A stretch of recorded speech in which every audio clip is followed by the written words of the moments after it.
अस्सलाम वालेकुम। आज मैं आपसे सादुर्रहमान बन के बात करूँगा, ना कि डकी भाई। मैं नहीं चाहता कि कोई ये सोचे कि इस वीडियो का मकसद जो मेरे पे FIR हुई है उसकी कोई जस्टिफिकेशन है। I am simply here to apologise. मेरे किसी भी कंटेंट से अगर आज तक कोई भी नेगेटिवली इम्पैक्ट हुआ है, मैं उस चीज़ के लिए माफ़ी मांगता हूँ। मेरी हमेशा से सिर्फ यही इंटेंशन रही है कि मैं लोगों को एंटरटेन करता रहूँ और कुछ ना कुछ जो है वो मैं नया लाता रहूँ। लेकिन मेरे अनजाने ना अनजाने में अगर मेरे से कोई कंटेंट कभी ऐसा पोस्ट हुआ है जिससे कुछ नेगेटिवली इम्पैक्ट हुआ है, या कोई प्रमोशन ऐसी हुई है जिससे कोई नेगेटिवली इम्पैक्ट हुआ है, मैं उस चीज़ के लिए पूरे कौम से माफ़ी मांगता हूँ। Let the court handle. मैं लीगली इस मैटर को एंड तक देखूँगा। मैं कोर्ट्स के साथ पूरी तरह कोऑपरेट करने को रेडी हूँ और कर रहा हूँ। मैं इदारे के साथ पूरी तरह कोऑपरेट करूँगा और जो भी जज साहब मेरे केस का फ़ैसला लेंगे मैं वो कबूल करूँगा। मेरा और मेरी फैमिली का जो 3.5 माह का एक्सपीरियंस है, मैं सिर्फ वो बताने आया हूँ। 16 अगस्त 2025 को जब मैं सो के उठता हूँ तो मैं बड़ा एक्साइटेड होता हूँ, क्योंकि हमने अपने दोस्त वगैरह मेहमान बुलाए होते हैं। हमने अपने घर में दावत रखी होती है। मेरे सब दोस्त आते हैं, बड़ा इंजॉय करते हैं, हम खाना शाना खाते हैं, गपशप लगाते हैं। मेहमान चले जाते हैं, उसके बाद मैं और रूब पैकिंग में लग जाते हैं, क्योंकि हमें मलेशियन गवर्नमेंट का एक इवेंट है, उधर से इनवाइट आया होता है कि डकी भाई आप आए, हमारे लिए कुछ वीडियोस वगैरह बनाए। पूरे पाकिस्तान से उन्होंने एक मेल और एक फ़ीमेल को चुना है, जिसके अंदर मेल में उन्होंने मुझे चुना है। बाकी कंट्रीज़ से भी उन्होंने एक मेल एक फ़ीमेल इनवाइट किए हुए थे और मैं बड़ा एक्साइटेड था कि पूरे पाकिस्तान के अंदर से उन्होंने एक बंदा चूज़ करना है और उन्होंने मुझे चुना। मैं बड़ा ऑनर फील कर रहा। हमने बड़ी जल्दबाजी में पैकिंग की, क्योंकि मेहमान आए होते हैं, हमें टाइम नहीं मिलता और मुझे नहीं पता था कि जब हम पैकिंग करके अपने घर से निकलेंगे तो मेरी ज़िंदगी का सबसे मुश्किल वक्त शुरू हो जाएगा। मेरे वहमो गुमान में भी नहीं था कि मेरे साथ क्या होने जा रहा है। हम जब पैकिंग करके सामान गाड़ी में रखते हैं, गाड़ी हमारी एयरपोर्ट की तरफ चल पड़ती है। एयरपोर्ट पहुंचते हैं, हम सामान अपना अनलोड करते हैं। रात के 9 बजे के करीब हमारी फ्लाइट होती है। हम काउंटर पे जाते हैं और हमें अपना बोर्डिंग पास मिल जाता है। उसके बाद जहाँ पे इमिग्रेशन होनी होती है, जहाँ पे आपके पासपोर्ट पे एग्जिट स्टैंप लगती है, हम जब वहाँ पे पहुँचते हैं तो वो मेरे से पूछते हैं कि आप पे कोई FIR तो नहीं है। मैंने कहा नहीं। कहता आपका साइबर क्राइम में कोई इशू है क्या? मैंने कहा नहीं। कहते आप हमारे साथ आ जाएं। मैं और अरूब एक दूसरे की तरफ देखते हैं कि ये क्या हो गया। हम किसी को ऑन टाइम ज़्यादा इन्फॉर्म ही नहीं कर पाते हैं। मैंने ज़िया को सिर्फ मैसेज कर दिया है कि ये इस तरह से इशू हो गया है, तो शायद हम फ्लाई ना कर पाएं, तो आप प्लीज़ गाड़ी जो है वो एयरपोर्ट ले आओ और हमें यहाँ से पिक कर लो। हमें लगा कि शायद हमें बस सिर्फ फ्लाई नहीं करने देंगे और हम घर जा सकेंगे। 5-10 मिनट के बाद इमिग्रेशन वाले हमसे हमारे मोबाइल ले लेते हैं, कहते हैं कि इसको एयरप्लेन मोड पर लगा दें और अरूब की तरफ वो इशारा करते हैं कि अगर आप जाना चाह रही हैं मलेशिया तो आप जा सकती हैं। अरूब ने कहा नहीं, अगर साथ मेरे साथ जा रहा है तो मैं चले जाती हूँ, वरना मैं इधर ही ठीक हूँ। शायद ये मेरी गलती ही, मुझे उसको जाने देना चाहिए था, क्योंकि उसके बाद जिस चीज़ से मेरी फैमिली ने गो थ्रू किया है, मैंने यही रिग्रेट किया कि मुझे अरूब को मलेशिया भेज देना चाहिए था। इमिग्रेशन वाले हमें एक रूम में बैठाए थे। मैं और अरूब बस आपस में गपशप लगा रहे होते हैं कि कोई नहीं कल चले जाएंगे, कोई नहीं दोबारा टिकट करा के परसों चले जाएंगे, इवेंट भी 2 दिन के बाद है, कल चले जाएंगे। हम आपस में यही डिस्कस कर रहे थे। बिल्कुल मेरे अंदर इतना सा भी वहम गुमान नहीं था कि असल में इशू क्या है। 1 घंटे के बाद इमिग्रेशन वाले आते हैं, वो कहते हैं कि आ जाए हमारे साथ। एयरपोर्ट के बाहर NCCI की टीम आई होती है, मुझे वो हथकड़ी लगाते हैं, मेरी गाड़ी में बैठा देते हैं। अरूब कहती है कि मैंने भी साथ आना है। मैंने इसको कहा नहीं, तुम घर चली जाओ, मुझे नहीं पता क्या सीन है, मैं हैंडल कर लूँ। वो गाड़ी भी चल पड़ी थी, गाड़ी सीधा चलेगी NCCI ऑफिस गुलबर्ग। इस वक्त यूट्यूबर डकी भाई की गिरफ्तारी का हर तरफ चर्चा है। डकी भाई को लाहौर एयरपोर्ट पर उस वक्त गिरफ्तार किया गया जब अब इन्होंने मुल्क जा रहा था। NCCI लाहौर ने मारूफ यूट्यूबर सादुर्रहमान उर्फ डकी भाई के खिलाफ मुख्तलिफ इल्जाम के तहत मुकदमा दर्ज कर लिया। साइबर क्राइम एजेंसी ने यूट्यूबर साद उर्फ डकी भाई के खिलाफ मुकदमा दर्ज कर लिया है। मशहूर यूट्यूबर डकी भाई कल रात से गिरफ्तार है। पाकिस्तान के सबसे मशहूर यूट्यूबर डकी भाई एक बार फिर बड़ी मुश्किल में फंस गए हैं। मुल्जिम को गुज़श्ता रात लाहौर एयरपोर्ट से गिरफ्तार किया गया था। यूट्यूबर डकी भाई बड़ी मुश्किल में, हुक्म जारी, मदाहों के लिए बुरी खबर। डकी भाई डकी भाई डकी भाई डकी भाई डकी भाई डकी भाई डकी भाई।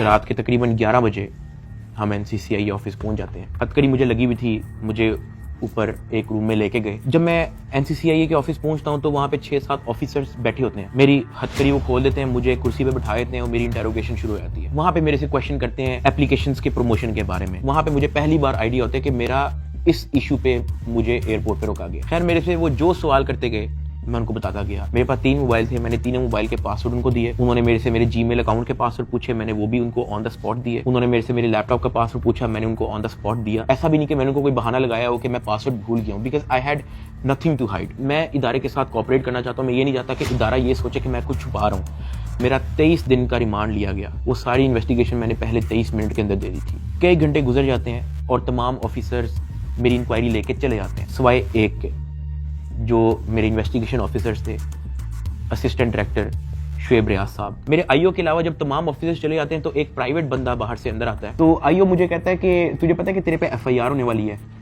मैंने कहा यार मुझे थोड़ा सा एक्सप्लेन कर दें कि मेरे पे केस क्या है और क्या एफआईआर है और मैंने किया क्या है। तो जो प्राइवेट बंदा जो बाद में आया था ना, वो कहता कि यार तेरे बहुत बड़े मामला आते हैं, तेरा बहुत बड़ा मैटर है, तेरे पीछे ISI है, तेरे पीछे MI है, तेरे पीछे क्या क्या एजेंसी है। कहता तुझे पता ही नहीं है कि तूने क्या किया। तो वो मेरे पे ये इंप्रेशन डाला कि हर इदारा जो है वो मेरे पीछे पड़ गया। साथ ही कहता कि लेकिन अगर आप हमारे साथ कोऑपरेट करेंगे तो हम आपके साथ कोऑपरेट करेंगे। मेरा तो काम ही कोई नहीं है। मैं सुबह उठता हूँ, फैमिली को टाइम दिया, बेगम को टाइम दिया, एक आधे दोस्त को टाइम दिया, जाके व्लॉग वगैरह बना लिया, घर आए, सो गए, दैट्स इट। इसके अलावा मेरी लाइफ में कुछ है ही। मेरे माइंड में 100 सवाल आना शुरू हो गए, लेकिन मेरे पास जवाब किसी का नहीं था। फिर उन्होंने मेरे पे FIR दे दी, मुझे हवालात में बंद कर दिया। मैंने जिंदगी में कभी हवालात नहीं देखी थी।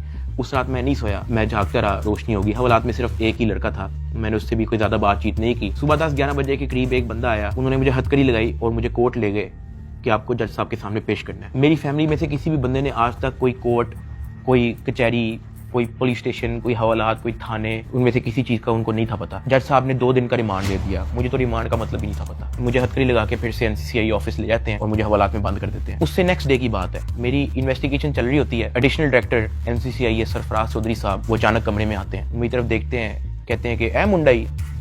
आईओ कहते हैं हाँ जी। कहते हैं इसको लेके आओ मेरे पास। आईओ हथकड़ी पकड़ता है, मेरे हाथ पे लगाता है और कहता चल। मुझे जब हथकड़ी लगा के एडिशनल डायरेक्टर रूम में लेके जाते हैं तो वहां पे 5 ऑफिसर्स बैठे होते हैं। एडिशनल डायरेक्टर सरफराज चौधरी साहब मेरे से पूछते हैं कि तुम कौन से एप्लीकेशन के कंट्री हेड हो। मैंने कहा कि सर मैं किसी एप्लीकेशन का कोई कंट्री हेड नहीं हूँ। वो अपनी कुर्सी से अचानक उठता है, कहता तेरी माँ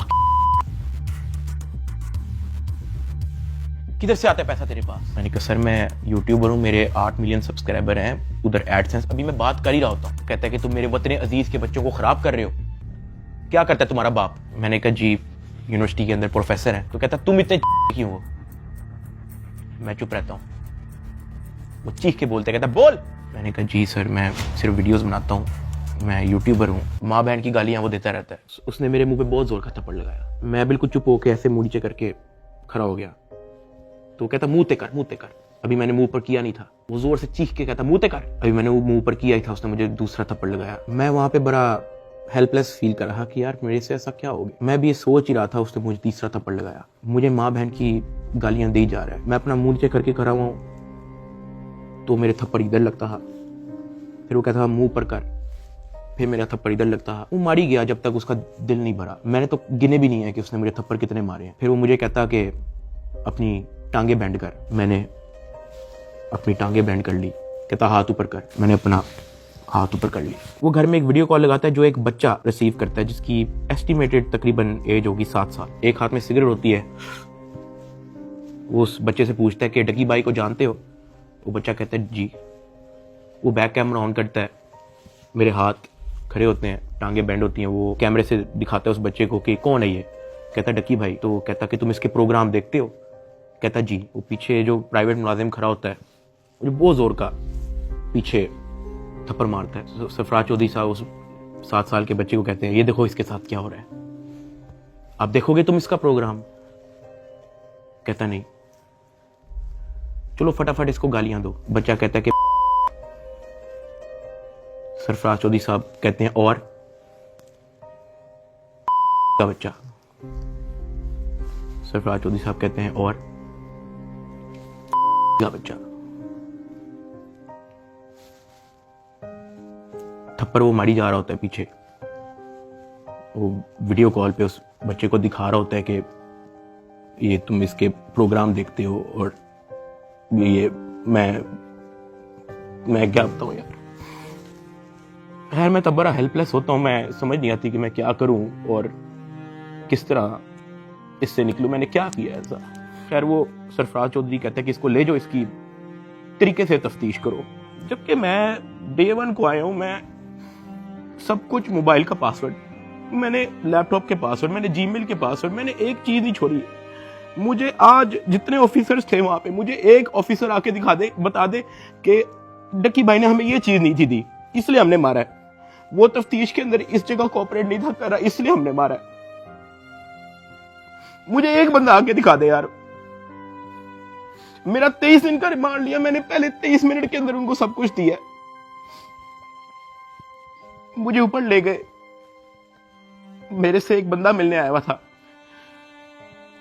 जावा फूड्स, मेरा एक जानने वाला है जिसने हमारे घर में, जब हमारे घर में दावत थी तो उसकी केटरिंग की थी। अब क्योंकि मुझे फ्रेश मार के ऊपर लेके गए थे, मेरी आंखों में आंसू थे, तो वो जब मिलने आया हुआ था वो अचानक अपनी सीट से खड़ा हुआ और उसने मेरी तरफ देखा कि क्या हुआ है। मैंने कहा कि यार मैं इनके साथ पूरी तरह कोऑपरेट कर रहा हूँ, वो फिर भी मुझे मारी जा रहे हैं, मुझे माँ बहन की गालियां दे रहे हैं। तो अगर आपकी यहाँ पे किसी ऑफिसर से बातचीत है, आप उनसे काइंडली रिक्वेस्ट करें कि यार मुझे मारे कम, या मुझे तब मारे जब मैं आपको कुछ छुपा रहा हूँ या आपको कुछ गलत बता रहा हूँ, तब मार लें, लेकिन मुझे मारे कम। वो बड़ा परेशान हुआ, वो बाहर चला गया, कुछ खाने को मेरे लिए लेके आया था, पिज्जा या कोई बर्गर लेके आया था। बाहर जाके मुझे नहीं पता कि उनके जानने वाले थे जुनैद सलीम जो एंकर हैं, उन्होंने कहीं उनको बात बता दी। जुनैद सलीम साहब ने जो है वो अपने पॉडकास्ट के अंदर इसका जिक्र कर दिया कि मेरा एक जानने वाला वहां पे गया तो डक्की भाई इस हालत में था। तो जुनैद सलीम साहब ने जो है वो इस चीज का पॉडकास्ट दे दिया। ज़ेरे हिरासत जब डक्की भाई थे तो कुछ लोग उनसे मिलने गए, तो उन्होंने कहा कि आप पिज़्ज़ा खाएंगे, तो डक्की भाई जवाब में उनके पाँव पड़ गया जो उनसे मिलने आए थे, और बिलक बिलक के रोने लगा और कहने लगा पिज़्ज़ा को छोड़े, उनसे कहे मुझे मारें कम। ये नहीं कहा कि मुझे ना मारें, मगर मुझे मारें कम, बहुत मार रहे हैं। जो फिर मेरे लिए अंदर प्रॉब्लम हुई, मुझे फिर इस बात पे डांट पड़ी कि मैं आगे बात आउट कर रहा हूँ। खैर मैंने फिर डिसाइड किया कि मैंने अब बोलना ही नहीं, मुझे जितना मर्जी मारे, मैंने किसी को नहीं बताना। मुझे हवालात में वापस बंद कर दिया इन्होंने। थप्पड़ किसने मारा था? थप्पड़ वो एहलकारों ने मारा था। थप्पड़ वो एडिशनल डायरेक्टर ने भी मारा था, मैं आपको बताता हूँ जी। डक्की भी आगे बताएगा कि मुझे चपेड़े किसने मारी थी, और वो बेचारा एक बात कहता था कि यार मुझे मारो ना, मैं कॉपरेट तो कर रहा हूँ, मुझे मारो ना। जब इसको पेश करने लगे थे डक्की को, तो भाई वो आपको बताया था कि मैं इसको थप्पड़ मार के लाया हूँ। हाँ, तो वो थप्पड़ मार के लाए, वो मारते थे इसको। अब मैं आपको बताना चलूं कि इस पूरी इन्वेस्टिगेशन के दौरान ये जो असिस्टेंट डायरेक्टर शुएब रियाज जो मेरा इन्वेस्टिगेशन ऑफिसर था, उनका जो फ्रंटमैन था, उसको सिर्फ इस काम के लिए रखा हुआ था कि वो मेरे से पैसों की डिमांड करे। उसने तब मेरे से पूछा कि यार तू बेवकूफ है। मैंने कहा क्या हुआ है? कहता यार तेरे पीछे आने वाला कोई नहीं। मैंने कहा यार मेरी फैमिली कभी इन चक्करों में पड़ी नहीं है। तो कहता नहीं तू बेवकूफ है, तुझे समझ नहीं आ रही कि मैं क्या कह रहा हूँ, तुझे अपना मसला नहीं हल करना। मैंने कहा नहीं मुझे नहीं समझ आ रही आप क्या कह रहे हैं। कहता कि तेरा कोई दोस्त पीछे आने वाला, कोई तेरा भाई, कोई तेरा आउट ऑफ कंट्री कोई दोस्त रहता हो, कोई तेरे पीछे आने वाला नहीं। मैंने कहा कि मेरी तो बातचीत ही नहीं है किसी से, तो मैं किसको क्या कहूँ। तो कहता कि ये जो तेरा आईओ है ना, सारी गेम इसके हाथ में, इसने जो लिखना है तेरे साथ वही होना है, तो तू अगर इसके साथ ताउन करेगा तो तेरा मसला हल हो जाएगा। मैंने कहा मैं समझा नहीं आपकी बात। कहता कि भाई लगता है तुझे सारा पैसा कब्र में लेके जाना है, पैसे आप फिर कमा लोगे, आप अपना मसला हल करो। मैंने कहा मैं इन चक्करों में कभी भी नहीं पड़ा, मुझे नहीं पता कि क्या पैसे कितने लगते हैं, क्या होता है, मुझे नहीं पता, आप मुझे बताओ आप क्या ना क्या चाह रहे हो। कहता कि तेरा जो मसला है ना वो 7-8 के अंदर हल हो जाएगा। पहले मुझे लगा कि कोई 7-8 लाख की बात कर रहा है, कि कोई 7-8 लाख के अंदर मेरा मसला हल हो जाएगा। मैंने कहा 7-8 लाख? कहता नहीं तू लाखों में ही रही। मैंने कहा 7-8 करोड़? कहता तो और। मैंने कहा इतने तो मेरे पास है ही नहीं, मेरे रिसेंटली कुछ बहुत ज्यादा खर्चे हुए हैं, मैंने आगे भी बहुत सारी मेरी स्पेंडिंग है, मेरे 100 और काम है, मेरे पास नहीं है। कहता बस फिर तो इधर ही पड़ा रहा है। मुझे वहां से आइडिया हो गया कि इस बंदे का काम सिर्फ और सिर्फ मेरे से पैसे मांगना है। जब मैं एनसीसीआई की कस्टडी में था, आप लोगों ने शायद 3,26,000 USDT की बात एडिशनल डायरेक्टर के पॉडकास्ट में सुनी होगी। 3,20,25,000 USDT वो इसके डिजिटल वॉलेट में से हमने अनर्थ करके कोर्ट ऑफ लॉ में सबमिट कर दिए। हमने इसके डिजिटल वॉलेट में से वो अपने वॉलेट में जो सरकार का होता है उसमें अनर्थ करके प्रॉपर उसको फर्द मकबूजगी बनाकर कर दिया। ये बहुत बड़ी अचीवमेंट है। उन्होंने दर्जनों पॉडकास्ट देके ये बताया कि 3,26,000 USDT जो है वो हमने इससे बरामद कर लिए हैं। अब मैं आपको उसकी असल स्टोरी बताता हूँ कि वो क्या है। हवाला से मुझे इन्वेस्टिगेशन के लिए लेके जाते हैं कोई शाम के 7 बजे के करीब। आइयो मुझे कहता है कि अपना बाइनेंस का अकाउंट खोल। मैं अकाउंट खोल देता हूँ। मेरे अकाउंट के अंदर कुछ ट्रेड चल रही होती है जो मेरी सारी लॉस पे गई होती है, क्योंकि उस दौरान बिटकॉइन नीचे गया हुआ था। वो सारी ट्रेड मेरी लॉस में क्लोज करता है, मेरी फ्यूचर्स की ट्रेड सारी लॉस में क्लोज करता है, मेरा पर्सनल नुकसान करता है। सारे टोकन जो मेरे पास डॉज, बिटकॉइन, इथेरियम, मेरे पास दर्जनों टोकन और पड़े हुए थे, वो सारे क्लोज करके उसको USDT में खुद कन्वर्ट करता है और वो कहता है कि ये USDT ट्रांसफर कर। मैंने कहा सर इसकी क्या वजह है, आपने मेरा पर्सनल लॉस भी कर दिया है। कहता है कि तुझे अपना मसला हल करना है या नहीं करना। मैंने कहा कि सर लेकिन ये 3,26,000 USDT आपने ट्रांसफर क्यों करना है? जो भी आपकी इन्वेस्टिगेशन है आपके सामने, अकाउंट मैंने आपको दे दिया, उसका जीमेल मैंने आपको दे दिया, पासवर्ड मैंने आपको दे दिया, आपने ट्रांसफर इसको क्यों करना है? कहता है तुझे जितना कह रहे हैं उतना कर। मेरी 15 मिनट उनके साथ बहस चलती रही कि सर ये पैसे ज्यादा हैं, मुझे आप थोड़ी सी इसकी एक्सप्लेनेशन दे दें ताकि मैं मेंटली रिलैक्स रहूं, मुझे थोड़ा सा बता दें कि ये ट्रांसफर आपके पास क्यों करना है। वो मुझे आगे से यही कहता था कि यार लगता है तुझे अपना मसला हल करने का शौक नहीं है। बीच में उसने मुझे बहाने लगाने शुरू कर दिए, यार क्योंकि तू हमारी कस्टडी में है कि तेरा अकाउंट की हैक ना हो जाए, जब तू यहाँ से फारिग होगा तू मुझे बता दी, मैं तुझे सेंड कर दूंगा। आईओ ने मुझे इस तरह की कहानी सुनाई शुरू कर दी। उसने मुझे एक अपना वॉलेट एड्रेस दिया, उसने कहा कि ये सारे पैसे इस पे ट्रांसफर कर। इसने मेरे से जबरदस्ती मेरा फेस आईडी, मेरा ऑथेंटिकेटर सारा लगा के इसने मेरे से जबरदस्ती 3,26,000 USDT, जिसकी PKR के अंदर वैल्यू बनती है 9 करोड़ पाकिस्तानी रुपया। अब जिस अकाउंट में उसने ट्रांसफर किया, क्या वो FIA का अकाउंट था? नहीं। क्या वो NCCIA का अकाउंट था? नहीं। क्या वो पंजाब हुकूमत, सिंध हुकूमत या किसी KP की हुकूमत या किसी भी गवर्नमेंट के इदारे की हुकूमत का अकाउंट था? नहीं। क्या वो NAB का अकाउंट था? नहीं। क्या वो स्टेट बैंक का अकाउंट था? नहीं। क्या वो कोई ऐसा अकाउंट था जो कोर्ट की तरफ से जिसकी अप्रूवल मिली हो? नहीं। वो मेरे IO असिस्टेंट डायरेक्टर शुएब रियाज साहब का अपना पर्सनल अकाउंट था, जिसके अंदर इन्होंने मेरे 9 करोड़ रुपया एस्टिमेटेड ट्रांसफर किए। ट्रांसफर करने के बाद उन्होंने वापस मुझे हवालात में बंद कर दिया। कोई रिसीविंग नहीं दी, मुझे उसकी कोई रीजनिंग नहीं दी, कोई सबूत ही नहीं है इस चीज का कि इन्होंने अपने पास ट्रांसफर किया। 8 बज जाता है, 9 बज जाता है, 10 बज जाता है, 11 बज जाता है, मेरे से सोया नहीं जाता। एक ऑफिसर एक मुलजिम को छोड़ने आते हैं हवालात, मैं फटाफट उठ के उससे पूछता हूँ, मैंने कहा सर आपके इस NCCIA इदारे के अंदर जब कोई क्रिप्टो का कोई रोला चलता है, कोई USDT का कोई रोला चलता है, तो उस पे क्या होता है? क्या उसको ट्रांसफर कर लिया जाता है? कहता मैंने कभी ऐसा सुना तो नहीं है। कहता क्यों, क्या हुआ है? मैंने उसको बताया, मैंने कहा IO ने मेरे 9 करोड़ रुपया USDT ट्रांसफर कर लिया अपने पास। कहता अच्छा, तो उसने आपको कोई रिसीविंग दी है? मैंने कहा नहीं। कहता ऐसा होता तो नहीं है वैसे, लेकिन अगर आप कहते हो तो मैं किसी से पूछ लूं? मैंने कहा जी पूछ ले, मैं बड़ा टेंशन में हुआ। उस पूरी रात मैं नहीं सोया। अगले दिन सुबह के कोई 10-11 बजे के करीब एक बंदा आता है, मुझे लेके जाता है ऊपर ऑफिस में, मुझे इतनी जोर का वो थप्पड़ लगाता है, मेरे ख्याल से मेरे पूरे 3 महीने के अंदर सबसे ज्यादा जोर का थप्पड़ वो वाला थप्पड़ था जिसकी मैं अभी बात कर रहा हूँ। क्योंकि वो मुझे बता के नहीं लगाया जाता, वो मेरे पीछे से लगाया जाता है, मेरे सर पे इतना बड़ा उस बंदे का हाथ होता है, मुझे इतनी जोर का थप्पड़ लगाते हैं, मेरे यहाँ से मेरे ज़हन का मवाद, अंतरियां सारी मेरी आंखों से बाहर निकलने को करी। मैं इवन एक पॉइंट पे मेरा विजन ब्लरी हो गया, मेरा विजन काला हो गया, मैं बेहोश होने वाला, इतनी जोर का वो थप्पड़ था। उसने कहा कि हर चीज बतानी जरूरी होती है। मैंने कहा कि सर मेरे 9 करोड़ रुपया आप ट्रांसफर कर लो, मुझे उसकी कोई रीजनिंग ना दो, मुझे उसकी कोई रिसीविंग ना दो, मैं अपना मुंह कैसे बंद रख लूं? इतनी सी बात में मुझे फिर से एक और थप्पड़ लगाया। मुझे IO के पास ले गया। IO कहता कि यार तुझे अपना मसला हल करने का शौक नहीं है। एडिशनल साहब बहुत नाराज है। मैंने कहा सर आपने 9 करोड़ रुपया मेरा ले लिया है, अभी मैं बात कर ही रहा था तो उसने इशारा किया कि इसको बंद कर दो। अब मुझे बंद कर दिया वापस हवालात में। कुछ टाइम के बाद जब मुझे फिर से इन्वेस्टिगेशन के लिए लेके गए तो ये जो मेरी 9 करोड़ रुपया जो इन्होंने ट्रांसफर किया था 3,26,000 USDT, ये बात पूरे डिपार्टमेंट के अंदर फैल चुकी थी। हर प्राइवेट मुलाजिम को पता था, हर ऑफिसर को पता था, हर IO को पता था, डिपार्टमेंट में हर एक बंदे को पता लग गया था कि ये इतनी बड़ी अमाउंट जो है वो शुएब रियाज IO के अकाउंट में ट्रांसफर हुई है। IO ने सोचा इसने बात आउट कर दी है, सबको पता लग गया है। इन्होंने फटाफट क्या किया, उसकी रिकवरी डाल के कोर्ट में पेश कर दिया कि ये देखो हमने ये पैसे बरामद किए हैं इससे, जबकि उन्होंने बरामद की इंटेंशन से वो ट्रांसफर अपने पास नहीं किए थे। इनकी ये इंटेंशन थी कि पैसा हम अपने पास ट्रांसफर कर लेते हैं, फिर इसमें से कोई इसको 20-30% वापस देके इससे डील करेंगे, ये इनकी शुरू की इंटेंशन थी। लेकिन मैंने डिपार्टमेंट में बात आउट कर दी, मैंने मार खा ली इसके बदले। मैंने कहा मुझे मारो जितना मारना है। डिपार्टमेंट में बात आउट कर दी, ये लोग घबरा गए, इन्होंने फटाफट कोर्ट में रिकवरी डाल दी, जिसकी वजह से मजबूरन एडिशनल डायरेक्टर सरफराज चौधरी साहब को दर्जनों पॉडकास्ट मजीद देने पड़े कि 3,26,000 हमने इस बंदे से बरामद कर लिया है, जबकि वो बरामदी की नीयत से ट्रांसफर नहीं किया गया। हाँ वो तो मैंने डिपार्टमेंट में बात आउट कर दी, तो फिर आपको स्टोरी बनानी पड़ी इसकी। 3,20,25,000 USDT कोर्ट ऑफ लॉ में सबमिट कर दिए। जब मुझे इन्वेस्टिगेशन के लिए फिर से लेके गए तो वहां पे एक और बंदा आया था अपने काम से, मैं आप लोगों को उसका नाम तो नहीं बता सकता, लेकिन हम लोग उसका नाम रख लेते हैं बिग ब्रदर। ये बिग ब्रदर जो है आपने वीडियो के एंड तक याद रखना है। वो अपने किसी काम से आया था, उसने मुझे देखा, उसने मेरे से पूछा कि यार डक्की तेरे पे केस क्या है? मैंने कहा एप्लीकेशन प्रमोशन का केस है। तो कहता कि तेरा मैटर कहाँ तक पहुंचा है? मैंने कहा कि मैं तो पूरी तरह ताउन कर रहा हूँ, मैं तो सब कुछ इनको दे चुका हूँ, मुझे नहीं पता कि इनको अब मेरे से और क्या चाहिए, लेकिन मैं तो पूरी तरह इनके साथ कोऑपरेट कर रहा हूँ। तो कहता अच्छा। उसने सर हिलाया और कहता कि क्या ये लोग तेरे से कोई पैसे भी मांग रहे हैं? अब क्योंकि मैं उस बंदे को पहली बार मिला हूं, मैं नहीं जानता कि वो कौन है, मैंने उसको कहा कि नहीं मेरे से कोई पैसे नहीं मांग रहा। उसने ऐसे सर हिलाया, कहता अच्छा चल ठीक है, अच्छा लगा तेरे से मिलके।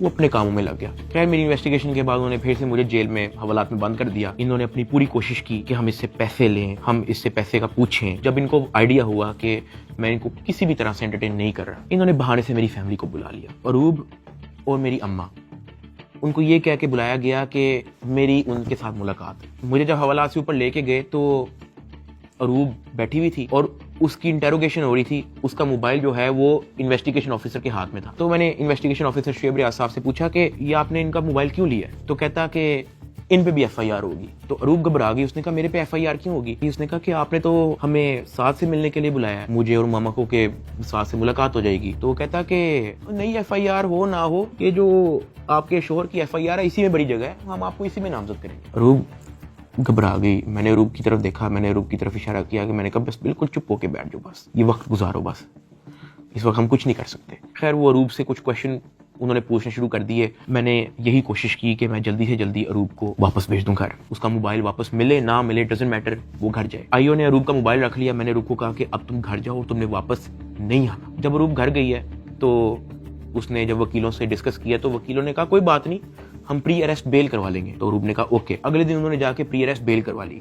जब उन्होंने प्री अरेस्ट बेल करवाई तो प्री अरेस्ट बेल की खबर पहुंच गई इदारे में, NCCI ऑफिस में, आईओ के पास और सरफराज चौधरी एडिशनल डायरेक्टर के पास। इन्होंने फिर से मुझे कहा कि अपनी फैमिली को मीटिंग के लिए बुलाएं। मैंने घर वालों को कॉल की क्योंकि उसकी प्री अरेस्ट बेल हो चुकी थी। मैंने कहा चलो अब इसको खतरा नहीं है और इसका मोबाइल भी उनके पास है, तो I think it's not a big deal, मैं बुला लेता हूँ। ऑफिसर्स ने जो है मेरे घर कॉल करवाई। मैंने कहा कि अम्मा वो बड़े अफसरान, एडिशनल डायरेक्टर और इन्वेस्टिगेशन ऑफिसर्स बुला रहे हैं, तो बाकी घबराएं ना, कोई इस तरह कोई नेगेटिव मीटिंग या इस तरह का कुछ नहीं है, तो आ जाए। मेरी माँ और अरूब प्री अरेस्ट बेल करवाने के बाद एडिशनल डायरेक्टर रूम में आ गए। सरफराज चौधरी साहब कहते, जतोई साहिबा आप अपने आप को क्या समझती हैं, आपने प्री अरेस्ट बेल करवा ली है? तो अरूब ने कहा जी। तो कहता अच्छा करवाएं, जो आपने करना करें। 5 रुपए का एक नया सफा आता है, हम एक नई FIR लिखेंगे और आपको पकड़ लेंगे। अरूब मेरी तरफ देख रही है कि ये क्या है, ये किस तरह की मीटिंग है। मेरी माँ परेशान, लाल उनके चेहरे हो गए थे सबके। एडिशनल डायरेक्टर सरफराज चौधरी साहब ने फिर अपना मोबाइल खोला, वहाँ व्हाट्सएप खोला, उन्होंने ऊपर लिखा जज, और ऐसे मेरी माँ को और मेरी वाइफ को लिस्ट दिखाई ऐसे स्क्रॉल करके कि ये देखो मेरा इस जज से भी ताल्लुक है, मेरा इन जज से भी ताल्लुक है, मेरा इस जज से भी ताल्लुक है, क्या कर लेंगे आप? जब वो इस तरह जजेस की लिस्ट दिखा रहा था तो उसने बड़े ऊंचे अल्फाज में बोला कि यहाँ पे जज भी मैं हूँ, यहाँ पे वकील भी मैं हूँ, यहाँ पे सब कुछ मैं हूँ, जितनी आपने प्री अरेस्ट बेल करवानी है करवाएं, नया पर्चे में हम पकड़ लेंगे। हमारे पास कुछ कहने को नहीं था। मैंने वहाँ पे सिर्फ सर को कहा कि जी सर आप बिल्कुल सही कह रहे हैं। मैंने अपने घर वालों की तरफ देखा, मैंने उनको इशारा किया कि प्लीज वक्त गुजारे बस।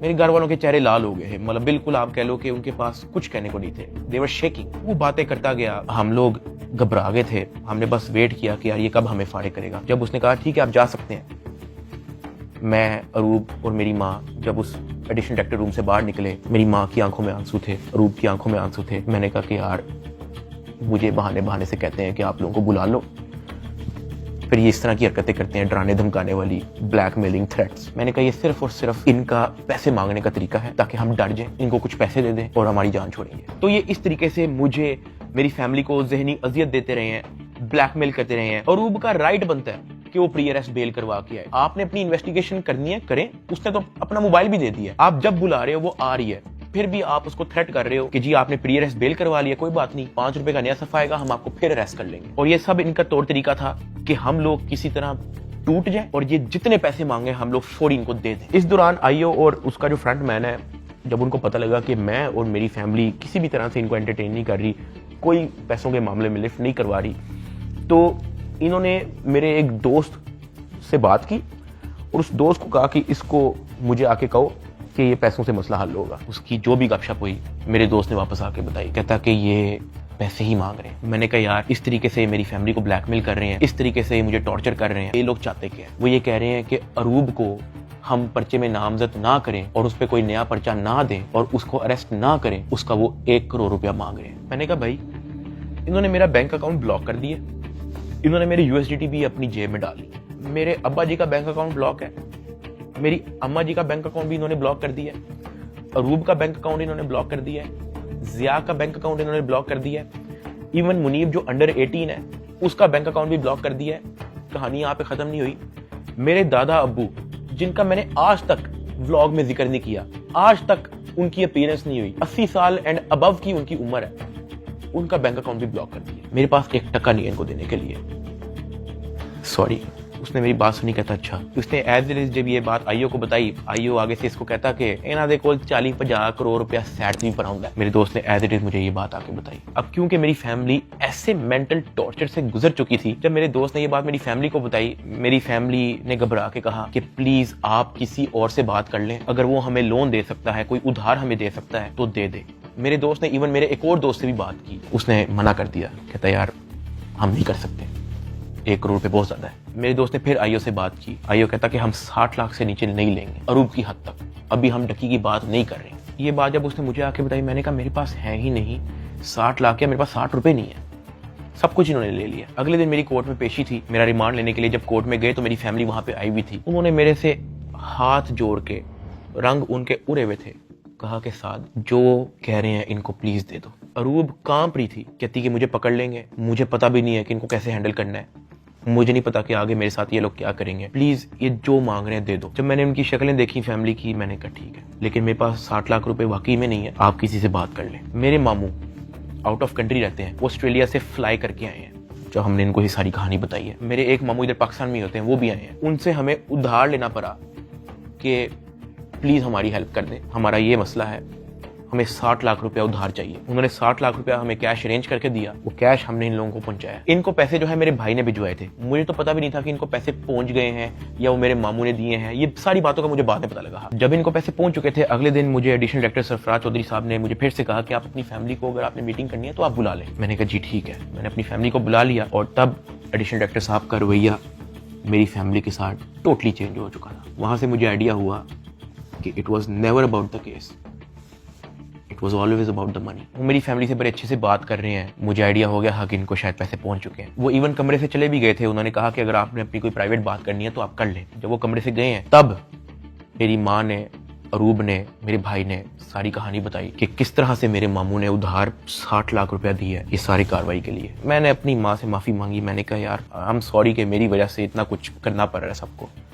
कहती कोई बात नहीं, अल्लाह पाक देख रहा है, इट्स ओके। खैर मेरी फैमिली को 5-10 मिनट दिए हैं मेरे से बात करने के लिए, और वो चले गए। अब तक मेरा 16-17 दिन का रिमांड हो चुका था, इतना लंबा रिमांड होता नहीं है। अभी वीडियो में कुछ टाइम पहले मैंने आपको कहा था कि बिग ब्रदर एक बंदा आपने याद रखना है। ये बिग ब्रदर इस बार फिर से एनसीसीआई ऑफिस आता है, लेकिन ये इस बार मेरे से मिलने आता है। मेरे से पूछता है कि किधर तक पहुंचा तेरा केस। मैंने कहा कि सर मेरी तरफ से तो मैं सब कुछ दे चुका हूँ, मुझे नहीं पता कि इनका क्या इरादा है। उसने मेरे से पूछा कि यार इतना लंबा तेरा रिमांड क्यों हुआ है। मैंने कहा सर नो आइडिया, जबकि मैं इनको सब कुछ दे चुका हूँ। इनके पास मेरे सारे मोबाइल हैं, इन्होंने मेरी वाइफ को भी नामजद किया है, सारे ईमेल पासवर्ड लिए हुए हैं, सब कुछ इनके पास है, ये फिर भी मेरा रिमांड डिमांड करते हैं। कहता अच्छा, तो इन्होंने पैसों की बात की है तेरे से? क्योंकि मैं उस बंदे पे उस तरह से ट्रस्ट नहीं था करता। मैंने कहा नहीं, इन्होंने मेरे से कोई पैसों की बात नहीं की। कहता किसी ने इशारा दिया हो, किसी ने इनडायरेक्टली तेरे से डिमांड की हो, या किसी ने कहा हो कि तू अगर पैसे दे देगा तो तेरी छूट हो जाएगी। फिर वही बात कि मुझे नहीं था पता कि वो बंदा कौन है। मैंने उसको कहा कि नहीं। उसने मेरी तरफ देखा ऐसा, कहता आर यू श्योर?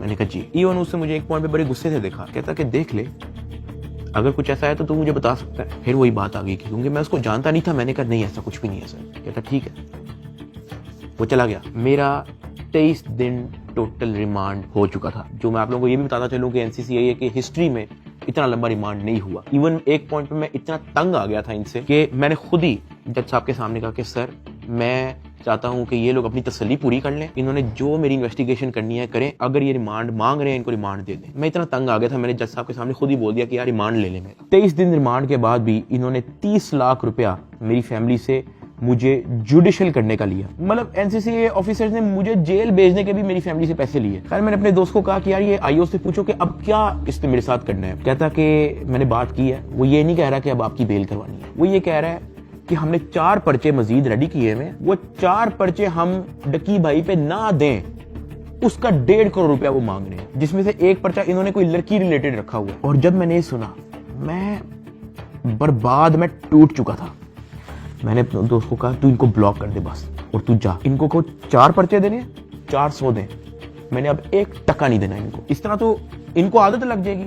फिर ये कहेंगे कि जी अब हम डकी भाई को फायर ना मारने का 5 करोड़ रुपया लेंगे, घर की बत्ती बंद कर देंगे, घर में अगर आप चाहते हो कि बत्ती आए उसका 50 लाख रुपए निकालो, पानी बंद कर देंगे फिर कहेंगे घर में पानी आए उसका 40 लाख रुपए निकालो। ये तो इन हरकतों पे आ जाएंगे फिर। हाँ, अगर आप मेरी एक आधा फैमिली का अकाउंट छोड़ देते तो मैं आपको पैसे कहीं से तो दे, एटलीस्ट हमारी फैमिली जो है मकरूज तो ना होती। इतना मोटा मेरा चलान पेश किया, मुझे एक ऑफिसर उस चलान के अंदर एक सफे की एक लाइन का एक लफ्ज दिखा दे कि मेरे उसमें बाप का क्या रोल है, क्योंकि आप लोगों ने उनका अकाउंट बंद किया ना, उनका क्या रोल है मुझे उस सफे के अंदर दिखाएं। उस चलान के अंदर मेरी माँ का क्या रोल है वो मुझे दिखाएं।